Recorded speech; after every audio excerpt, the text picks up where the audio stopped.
Europe 1. Et c'était la nouvelle que l'on redoutait depuis l'apparition du coronavirus en Chine. Les premiers cas sur le territoire français et sans doute même les premiers cas pour l'instant en Europe. 2 patients contaminés, l'un à Bordeaux, l'autre à Paris, annonce ce soir de la ministre de la Santé Agnès Buzyn.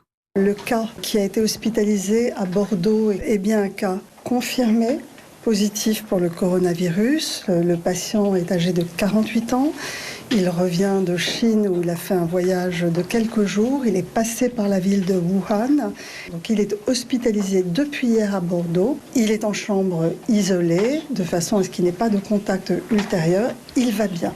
Nous venons d'avoir l'information supplémentaire d'un nouveau cas confirmé à Paris. Il est hospitalisé aussi en isolement. Donc nous sommes en train de rentrer en contact avec les personnes qu'ils ont croisées. Nous allons donc les contacter pour leur donner les consignes. La ministre de la Santé Agnès Buzyn qui confirme donc ces 2 cas français de coronavirus. Les autorités ont décidé de communiquer immédiatement et prennent les choses très au sérieux. Victor Dolande, quelles sont les consignes à respecter en cas de doute, puisqu'on imagine qu'il y a des personnes qui sont un peu inquiètes en nous écoutant ce soir? Oui, alors le maître mot, Isabelle, est la vigilance, mais pas de panique non plus. La ministre de la Santé, Agnès Buzyn, a insisté sur les consignes pour toutes les personnes qui ont récemment voyagé en Chine ou qui ont été en contact avec des personnes qui ont voyagé dans ce pays. Il faut prendre sa température régulièrement.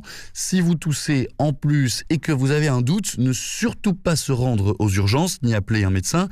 Il faut contacter le centre 15 et c'est le 15 qui viendra directement chercher les personnes pour les hospitaliser, les mettre à l'isolement le temps de leur faire passer des tests. Par ailleurs, la ministre de la Santé a précisé qu'elle donnerait de nouvelles informations tous les jours lors d'une conférence de presse pour éviter que des rumeurs enflent sur les réseaux sociaux et aussi pour rassurer la population. Merci Victor Dolande pour ces précisions. Pas question pour l'instant de fermer les frontières, sachant que de nombreux voyageurs en provenance de Chine transitent par d'autres pays avant de rentrer en France.